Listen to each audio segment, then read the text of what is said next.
Okay, hello. So this dream interpretation is as such, okay? So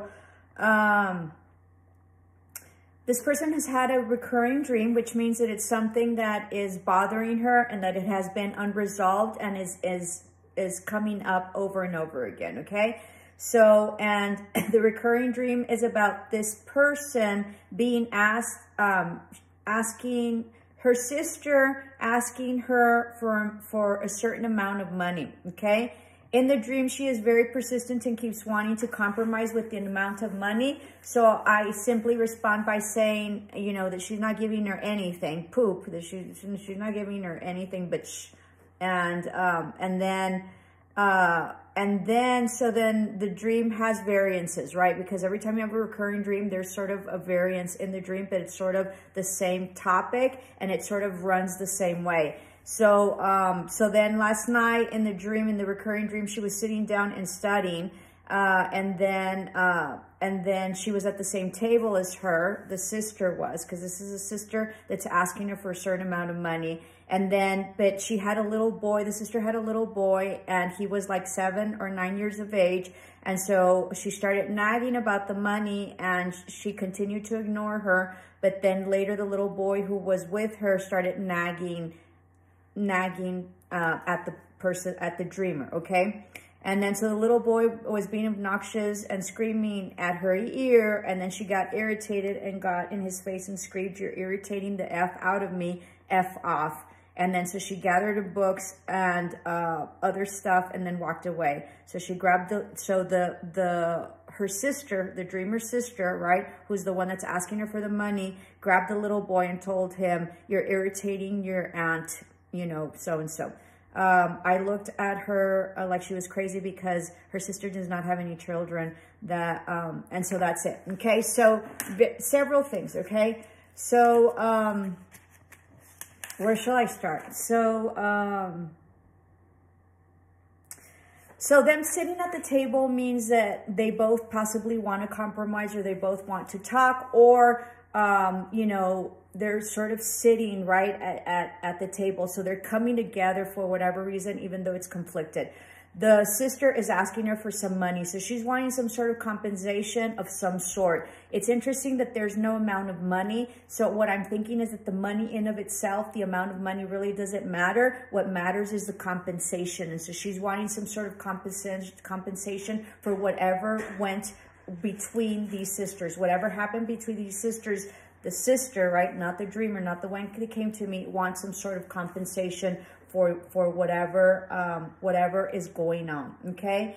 And then so the dreamer says, I'm not giving you shit. So she's telling her, she's standing her ground, and she's not going to give her anything, okay? Even though the sister is, you know, telling her and sitting with her and telling her that she wants money, okay? And then, but as they sit down, so sitting means like waiting, being passive, right? You're expecting, but also sitting at a table means that you're coming and it's, you know, it's talks, right? So when you sit on a table, it's about a resolution. It's about a compromise, which is exactly what the dreamer said. And it's about dialoguing, possibly a solution. The money is very interesting because money is an exchange. So, you know, it's an energy, right? So it's an exchange of something. So it could be anything, right? But money specifically asks for an exchange. So there is a requirement or something that the sister's asking for that wants some sort of compromise, and they're coming to the table. She's coming to the table. So they're both coming to the table to sit, to be able to exchange a compromise, and the money represents the compromise that the sister wants, okay? Her being at the table, the dreamer being at the table, means that there must be on both ends some sort of compromise. But because the sister asked for money, then maybe the dreamer is offended because there's some money involved. And so even though possibly because they're both sitting at the table, so that tells me that the dreamer was open possibly for some sort of compromise to some degree, or wanting to talk or something, an exchange of some sort. But, you know, so that, okay?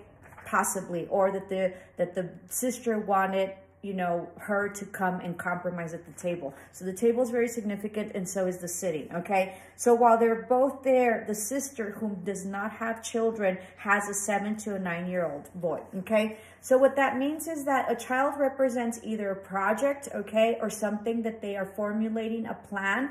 All right, being 7 or 9, the child means that it's not in its initial stage. If it was a baby, then the project, the idea, the plan would be in its initial stage. But because the child is almost, you know, it's really sort of hitting almost preteen and teenagers, right? Not an adult, so it's not a fully orchestrated plan, and it's not a teenage, so it's not coming into puberty, but it's still in the works. So it's not an initial plan and in its initial stages, but it's been thought out because the child is 5 to 7 years old. The other thing is that the sister might want children, okay? And that's a representation of her having a child there as well. So that can be that. The other thing is that the child can represent someone immature that supports the sister and that is nagging the dreamer, okay? That is possibly nagging the sister to nag the dreamer, or is subconsciously or through the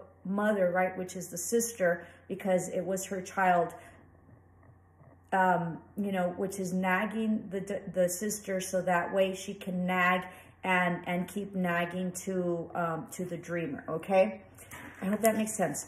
So then the dreamer gets upset, right? And then but is ignoring them. So anything that the sister is telling the dreamer, she's ignoring her. She's trying not to pay any attention, but it's getting to the point where it's like a nag, it's a drain. It's something that she needs to address, because not only is the sister nagging, but then the boy is nagging. So there's someone also that might be nagging her, or someone that's also in the picture that there's nagging. So it's not just like she can pretend and just ignore her sister anymore. There's more nagging, and maybe there's someone also involved some way. And maybe the dreamer knows who this person is because they're visible. So they're with her and they're sighted. And maybe, oh, it's someone that has to do with blood, okay? Because the son is the daughter, is the son, the child is the son's to the sister that is asking for the money. So there's another person that's involved somehow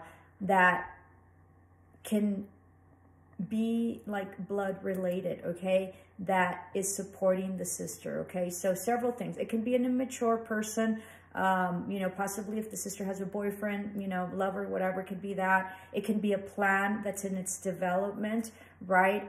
Or it can be someone that is related to them in blood, but more so for the sister, and that is supporting the sister, okay? And that's why they both sort of attack the dreamer, okay? So it might be someone that is blood related, that's in the mix, not as powerful and not as connected blood related with the sisters, because it's the son of the sister, but the dreamer is the aunt. So it's not like another sister. So it has to be someone else, possibly a nephew, okay? Possibly, okay, of some sort that is supporting them, something like that, okay? So there's someone that's blood that's supporting the sister, because then the boy is nagging at the dreamer, and she's trying to ignore him, but he's obnoxious and he's screaming. So it's something that's bothering the dreamer tremendously, that's in their ear, that's in her ear, you know, consistently. So she gets fed up and sick of it, and gets irritated and goes and screams at the boy in his face, so that she's in their face, okay? So the dreamer is in their face, and she doesn't care, okay? And she goes back and she says, you're irritating the F off of, you're irritating the F out of me, you know, F off. So, so then she gathers her books and other stuff, and she walks away. So she's walking away from the conflict, but also the books represent knowledge, okay? So the dreamer has a piece of knowledge that is crucial to the table, and the sister and whoever is with her, whoever that is, right? And or, right? So possibly like, you know, the plan, or a relative, and or possibly, you know, boyfriend or lover or whatever. They know what knowledge the dreamer has, because the books were there in the table, and it was apparent, and it was there, and it was visible. So she when she yells at the child, right, she yells and cusses him out because she's really irritated with him. And so then she grabs her knowledge, her book, she grabs her stuff, and she walks away, and they're sitting there. So so she has the power because she walked away, and she is not compromising with them, and she is done compromising and talking, and she's done coming to the table. Because when you come to the table, you come to eat, or you come to compromise, or you come to dialogue. Okay, so she's no longer doing that, and she's walking away. But not only is she walking away, but she's taking her knowledge with her. Okay, the other thing about that is that the aunt, so she tells, and then the sister tells the boy, what did she tell her? She grabbed the boy, okay? So she's trying to control either someone, the plan, whoever is nagging her, or whoever is with her that is sort of wanting to get out of control, okay? So she's controlling, the sister's controlling the boy, whatever support she has, or whatever it is that she has, or plan, or lover, or boyfriend, or relative, she's trying to control him, because the relative, this person, this representation, whether it be the plan, right? The boy represents either the plan, lots of stuff. The boy represents either the plan, or he represents the boyfriend or the lover if the sister has one, or the boy represents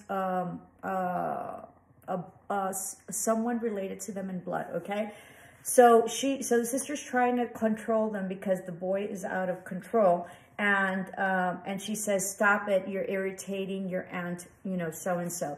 So it's very interesting that the aunt comes out, and that she's trying to control the boy. So that means not to, irritate the dreamer, because she doesn't, the sister does not want to irritate the dreamer anymore, okay? So she's trying to hold back somehow, or trying to hold back the other people, or trying to hold back the plan, okay, to some degree, because she knows she's aggravating them. The interesting thing about aunt is that aunt obviously means family quarrels, and that's exactly what this is. This is a family quarrel of some sort. It also is like a wicked aunt, like the dreamer is perceived like somebody wicked, right? You're pissing her off, like calm down, you're irritating her.